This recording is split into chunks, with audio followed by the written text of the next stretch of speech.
there's no evidence, as far as I can tell, that you can do a damn thing about your IQ. I was just reading a paper by Dan Simon today.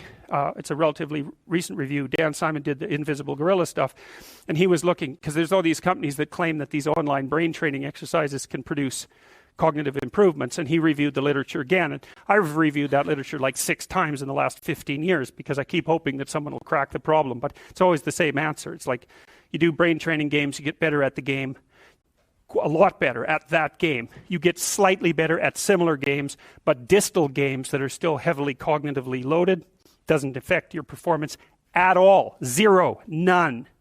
So the issue of how to raise IQ, man, that's a killer. No one knows how to do it. I can tell you how to stop your IQ from decreasing as you get older. That's not so bad, because it does that. Fluid IQ decreases from the time you're 20 and pretty rapidly. It's physical health is the best preventative. So exercise, physical exercise. Weirdly enough, you think, well, why? Well, your brain uses oxygen like mad, right? And it needs to be kept clean and well oxygenated. And physical exercise, both like weightlifting, so anaerobic and aerobic exercise, both seem to be very, very effective at staving off cognitive declines across the lifespan. So that's a really useful thing to know, because that's the only thing we know that does that. The next best predictor of lifetime success is conscientiousness. Well, and of the 2 aspects of conscientiousness, say orderliness and industriousness, the better predictor is industriousness. So the question is, well, what can you do about your industriousness? And the answer to that is, well, that's kind of rough too, because there's a strong genetic component. But you can work on micro habits with regards to your conscientiousness. And I think the best micro habits, this is partly to do with this future authoring program processes, I think the best thing you can do with regards to your conscientiousness is to set up some aims for yourself, goals that you actually value. And the future authoring program helps people do that. And basically, it does a situational analysis it helps you do a situational analysis of your life more than a psychological analysis, I would say. And so the questions are something like, well, all right, you're going to have to put some effort into your life. And you need to be motivated to do that. And so what are the potential sources of motivation? Well, you could think about them in the big 5 manner. If you're extroverted, you want friends. If you're agreeable, you want an intimate relationship. If you're disagreeable, you want to win competitions. If you're open, you want to engage in creative activity. If you're high in neuroticism, you want security. Okay, so those are all sources of potential motivation that you could draw on, that you could tailor to your own, your own personality.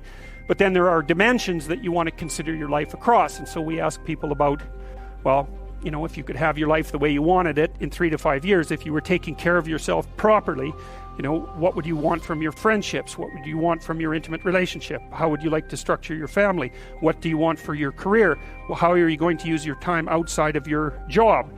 And how are you going to regulate your mental and physical health, and maybe also your drug and alcohol use? Because that's a good place to auger down, because alcoholism, for example, wipes out, 5 to 10% of people. So you want to keep that under control. And then so maybe you develop a vision of what you would like your life to be, and that associates the goal. Well, once the goal is established, and then you break down the goal into micro processes that you can implement. The micro processes become rewarding in proportion, in relation to their causal association with the goal, and that tangles in your incentive reward system. We talked about the dopaminergic incentive reward system, and that's the thing that keeps you moving forward. And the way it works is that it works better if it produces positive emotion when it can see you moving towards a valued goal. Okay, well, what's the implication of that? Better have a valued goal, because otherwise you can't get any positive motivation working out. And so the more valuable the goal, in principle, the more the micro processes associated with that goal start to take on a positive charge. And so what that means is, well, you get up in the morning and you're excited about the day. You're ready to go. And so as far as I can tell, what you do is you specify your long-term ideal. Maybe you also specify a place you want to stay the hell away from, so that you're terrified to fail as well as excited about succeeding, because that's also useful. You specify your goal. You do that in some sense as a unique individual. You want to specify goals that make you say, oh, If that could happen as a consequence of my efforts, it would clearly be worthwhile. Because the question always is, why do something? Because doing nothing is easy. You just sit there and you don't do anything. That's real easy. The question is, why would you ever do anything? And the answer to that has to be because you've determined by some means that it's worthwhile. And then the next question might be, well, where should you look for worthwhile things? And one would be, well, you could consult your own temperament. And the other would be, well, you kind of look at what it is that people accrue that's valuable across the lifespan.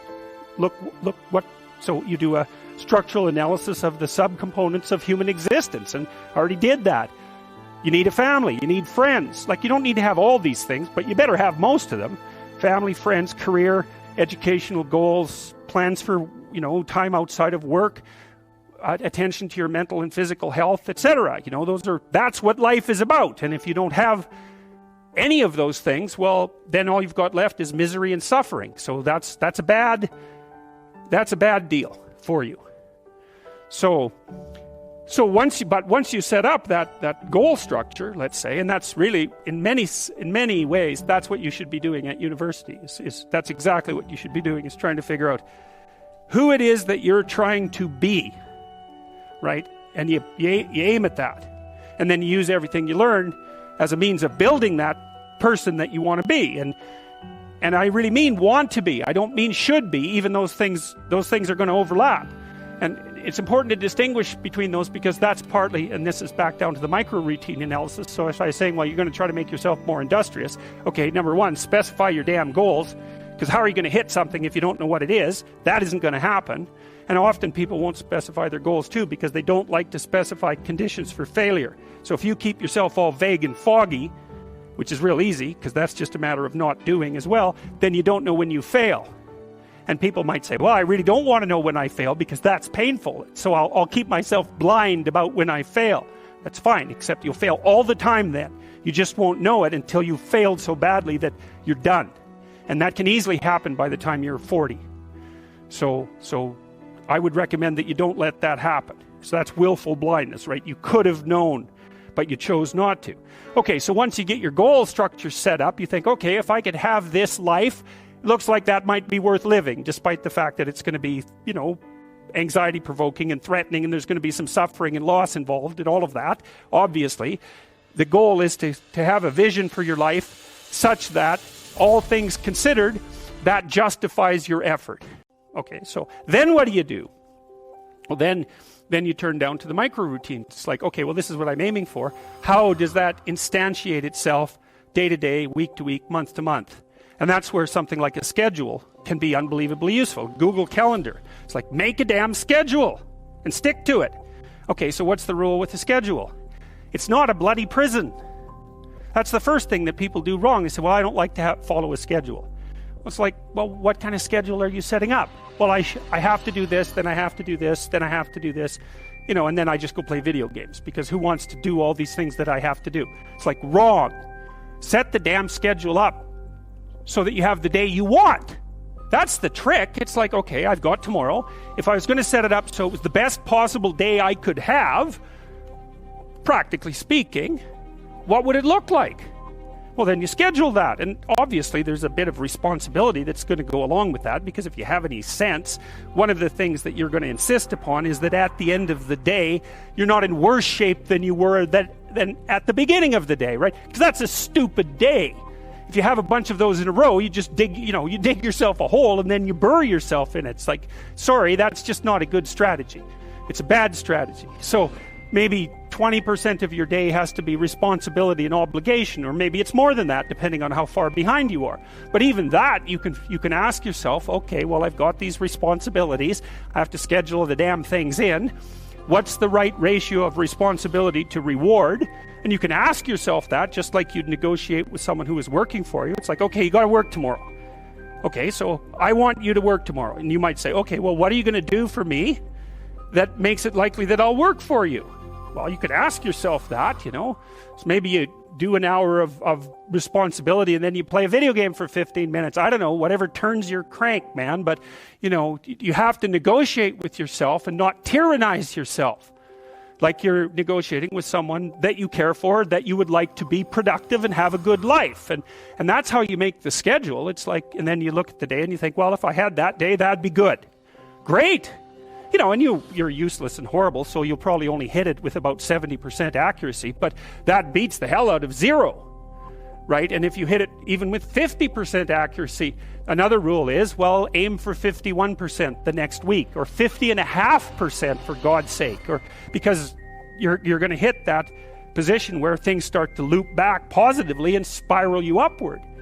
And so that's one way that you can work on your conscientiousness, is plan a life you'd like to have. And you do that partly by referring to social norms. That's more or less rescuing your father from the belly of the whale. But the other way you do that is by having a little conversation with yourself about, as if you don't really know who you are, because you know what you're like. You won't do what you're told. You won't do what you tell yourself to do. You must have noticed that. It's like you're a bad employee and a worse boss, and both of those work, you know, for you. You don't know what you want to do, and then when you tell yourself what to do, you don't do it anyways. You should fire yourself and find someone else to be.